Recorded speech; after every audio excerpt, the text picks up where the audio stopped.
Hello everyone, welcome to my channel, and today I'm going to discuss something really very important because a lot of people keep asking कि there are relationships, बहुत cute relationships होते हैं, ऐसे relationships होते हैं जिनमें लोगों में आपस में बहुत प्यार होता है and despite of that also इतना प्यार होने के बावजूद भी वो relationships fail हो जाते हैं।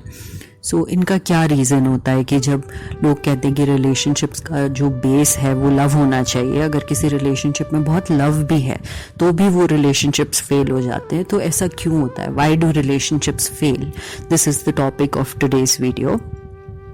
जनरली क्या होता है, रिलेशनशिप्स फेल होने के जो हम अगर उसको स्पिरिचुअलिटी के पर्पस में देखें तो उसके मेजर रीजंस यही होते हैं कि जो पर्सन आपकी लाइफ में आता है वो आपका कार्मिक पार्टनर होता है। कार्मिक पार्टनर्स वो होते हैं जिनके साथ आपका पास्ट लाइफ का या पहले का कुछ कर्मा ड्यू होता है। तो इन कार्मिक पार्टनर्स के आपके लाइफ में आने के दो स्ट्रॉन्ग और वैलिड रीजंस होते हैं।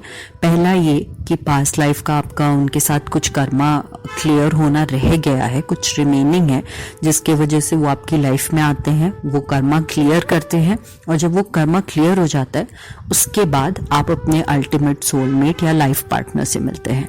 तो ये कार्मिक पार्टनर्स का पहला जो पर्पस होता है आपके लाइफ में।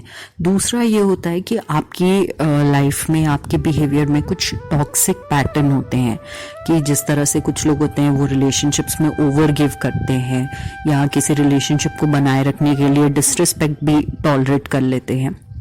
तो जब इस तरह का आपका कुछ पैटर्न होता है तो कार्मिक पार्टनर्स इसीलिए आते हैं आपकी लाइफ में ताकि आप वो लेसन लर्न कर सकें, आप वो चीज़ समझ सके कि आप जो कर रहे हैं वो गलत है। आपको हेल्दी बाउंड्रीज बनाने की ज़रूरत है, आपको अपनी सेल्फ रिस्पेक्ट और सेल्फ लव को जगह देने की ज़रूरत है।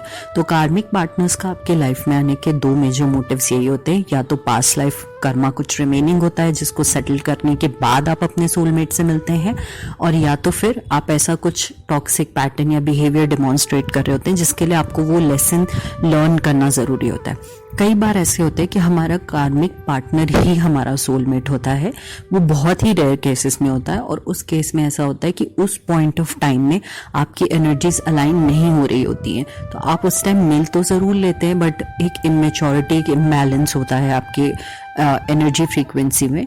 तो इसीलिए फिर एक लंबा सेपरेशन आता है। आप दोनों उस चीज़ को रियलाइज़ करते हैं, आप दोनों अपने ऊपर वर्क करते हैं, उस रिलेशनशिप को बैलेंस में लाने की, अपने आप को अलाइन करने की कोशिश करते हैं, और फिर हम कई बार सुनते हैं कि कई लोग लंबे सेपरेशन के बाद रीयूनाइट होते हैं, एक रीयूनियन होता है और वापस फिर एक लॉन्ग टर्म रिलेशनशिप बनता है या वेडिंग मैरिज की तरफ उनकी बात आगे जाती है।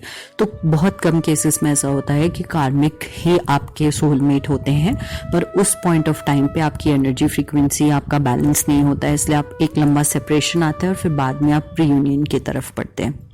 बट मोस्ट केसेस में karmics are there either to teach you a lesson because you are doing something wrong in your life, या तो फिर कोई पास्ट लाइफ कर्मा है। इसीलिए हम कभी कभी देखते हैं कि बहुत सुंदर रिलेशनशिप्स हैं जो बाहर से हमें लगता है कि कितना लव है दो लोगों के बीच में, पर वो चीज़ वर्कआउट नहीं करती है, क्योंकि लव होने से बहुत ज़्यादा ज़रूरी है कि उस रिलेशनशिप में आपकी एनर्जी फ्रीक्वेंसी, आपके गोल्स आप अलाइन होने चाहिए, और एक दूसरे के लिए जो म्यूचुअल रिस्पेक्ट है और एक एवोल्यूशन चाहिए होता है उन चीज़ों को अंडरस्टैंड करने के लिए कि आप दोनों अलाइंड हैं एक दूसरे के साथ और एक दूसरे को उतनी स्पेस और रिस्पेक्ट देते हैं। तो इसीलिए भी कई बार वो रिलेशनशिप्स फेल हो जाते हैं।